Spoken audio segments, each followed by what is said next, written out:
Et sur le plateau de Week-end Direct ce soir, Rémi Ferraud, bonsoir. Vous êtes le maire PS du 10e arrondissement, douloureusement touché le soir de ces attentats. Bertrand Farin, bonsoir. Vous êtes le président de l'association Toujours Paris. C'est vous qui avez lancé cette initiative des lanternes sur la Seine. Quelle était l'image? Qu'est-ce que vous vouliez dire? Alors, nous, on est 3 Parisiens. On a voulu en fait faire 2 choses. La première chose, c'était d'offrir une cérémonie qui soit sobre, qui soit respectueuse du recueillement de chacun. Donc, on s'est dit que la musique, les discours, éventuellement la fête étaient inappropriés. Donc, ces lanternes avaient une symbolique assez forte. Et puis, c'était quelque chose d'assez sobre et d'assez respectueux. Ça, c'était le premier objectif. Le deuxième, c'était concrètement d'apporter un soutien aux associations des familles de victimes. Et donc, on a fait une collecte de dons, puisque les lanternes que vous avez vues sur le canal Saint-Martin ont été vendues préalablement, une partie sur Internet, via un site de financement collaboratif, et l'autre partie chez des commerçants du quartier. Donc on a récolté, on a dépassé les 10 000 euros de récolte par la vente de ces lanternes. Et donc c'est de l'argent qui sera reversé moitié et moitié à 2 associations. La première, c'est l'Association française des victimes du terrorisme. Et la seconde, c'est 13-11-15, qui s'est créée l'an dernier et qui s'occupe plus spécifiquement des familles des victimes des attentats de Paris et Saint-Denis. Cette image que l'on revoit, qui est effectivement très jolie, de ces lanternes aux couleurs du drapeau français sur la Seine ce soir, elles ont touché beaucoup de monde. Qu'est-ce qui vous a poussé à le faire, vous, en tant que Parisien, j'allais dire lambda, comme moi, à vous mobiliser, à vous dire il faut faire quelque chose? Je me permets juste de vous corriger, c'était pas la Seine, c'était le canal Saint-Martin. C'est le canal Saint-Martin, pardon. Le courant sur la Seine aurait empêché cette belle cérémonie. Ce qui nous a motivés, c'est justement de pas avoir été affecté par ces attentats, dans le sens où j'ai déploré la perte d'aucun proche, mes 2 amis avec qui on a fait ça non plus. Mais justement, ça nous a donné une force, et puis on s'est senti parisiens, on s'est senti solidaires des gens autour de nous qu'on ne connaît peut-être pas, mais qui ont été justement frappés par ces attentats et leur ignominie. Et justement, c'est un bel élan de solidarité. Tout à l'heure, au bord du canal, il y avait tous les habitants du quartier, les commerçants qui se sont fédérés. On a travaillé de concert avec la mairie du 10e. Et il y a eu un grand élan solidaire, et c'est un petit peu ça qu'on cherchait aussi. C'est de montrer que, à travers une initiative symbolique et puis la concrétisation des dons, il y avait aussi vraiment une dimension où chacun on s'entraidait pour faire quelque chose de beau et de fort en réponse aux attaques qui étaient terribles. Rémi Ferraud, cette mobilisation qui émane directement des Français, elle a un sens particulier pour vous qui représentez l'État, la solennité aujourd'hui?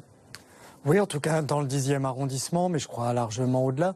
Il y avait à la fois beaucoup de tristesse aujourd'hui, beaucoup de gravité, et puis en même temps la volonté de faire quelque chose ensemble, d'être ensemble, d'avoir davantage de solidarité, de marquer davantage de fraternité. C'est d'ailleurs pour ça que j'ai beaucoup soutenu l'initiative des lanternes sur le canal Saint-Martin. C'est un moyen de se réunir, d'envoyer un signe. Ce sont aussi dans le 10e et le 11e des quartiers qui avaient besoin de se retrouver, de se fédérer, de rendre hommage à des victimes que nous n'avons pas forcément personnellement connues, mais qui font aujourd'hui partie de notre histoire, de notre mémoire collective. Alors vous restez avec nous, on va continuer à parler de ces hommages, mais il faut dire que cette soirée, elle vient conclure une journée très large de commémoration. Les premières cérémonies avaient débuté à 9h ce matin au Stade de France. On fait le point avec Fanny Regnault et les équipes de BFM TV.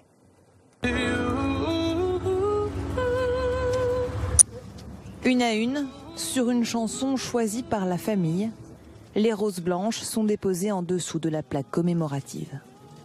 Une plaque en mémoire de Manuel Diaz, 63 ans, décédé le 13 novembre 2015. Une plaque en soutien également à tous les blessés touchés ce soir-là par les bombes des kamikazes du Stade de France.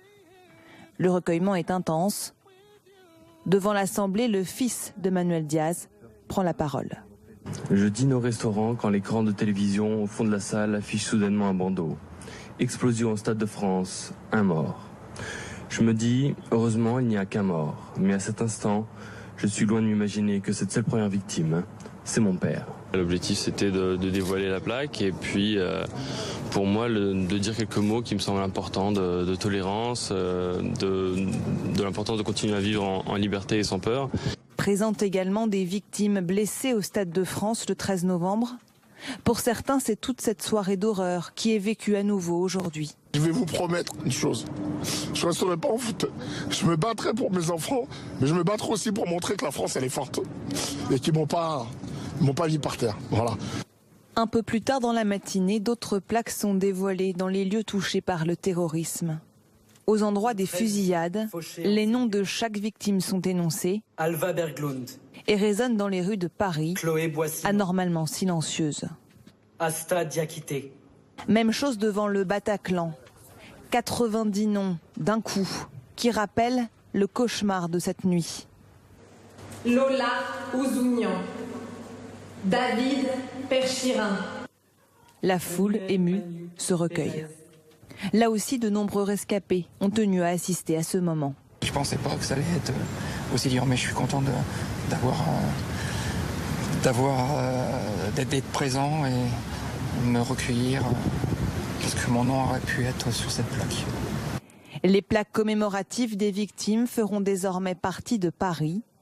Et aujourd'hui, partout dans la capitale, cette devise, celle de la ville, qui couvrait déjà les murs seulement quelques heures après les attentats il y a un an, Fluctuat nec mergitur, battu par les flots, mais qui ne sombre pas.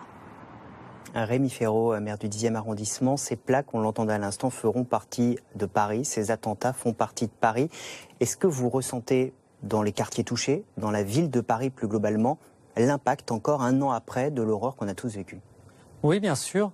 Le 10e arrondissement, c'est remis à vivre, bien évidemment, même s'il y a des difficultés d'ailleurs, notamment commerciales, touristiques, je pense aux restaurateurs, mais les quartiers sont remis à vivre et en même temps ils n'oublient pas. Et pour moi, je dois dire, comme maire, il était important qu'un an après les attentats du 13 novembre, le nom des victimes, dont j'ai vu les corps par terre, soit inscrit sur des plaques commémoratives pour qu'ils fassent partie de notre mémoire collective, qu'ils soient honorés à la hauteur de ce que ces crimes, ces attaques représentent. C'est le cas aujourd'hui, un an après, dans une atmosphère grave, recueillie, et puis également qui nous a tous rassemblés. C'était important. Bertrand Farinck, le long du canal Saint-Martin, où vous aviez donc lancé cette initiative des lanternes, on a vu ces images très belles ce soir. Qu'est-ce que vous disiez les uns avec les autres? Qu'est-ce que vous disiez aux gens qui étaient à côté de vous? Quelles étaient les conversations? Il y avait du partage, déjà beaucoup de partage, voilà, sur la nécessité de se recueillir, d'être solidaire, de se serrer les coudes. Mon ami Antoine qui était là m'a parlé de sa grande inquiétude face à la montée de l'antisémitisme, et c'est vrai qu'on a plus largement pensé. Il y avait certes la commémoration du premier attentat, du premier anniversaire des attentats, mais on a pensé plus largement aussi à Charlie Hebdo, à l'Hypercacher, à l'attentat à Nice, et puis à Saint-Étienne-du-Rouvray. Enfin voilà, la liste est longue, hélas. On a pensé à tout ça, on a pensé à l'horreur, et on s'est dit les lumières, faire briller les lumières, c'est une belle réponse à toute cette horreur qui est d'ailleurs mondiale. Là aujourd'hui, on est en France et plus spécifiquement à Paris. On a pensé en fait à l'humanité en général, et on a essayé en tant qu'être humain, chacun les uns les autres, de se serrer les coudes et d'avoir un message d'espoir.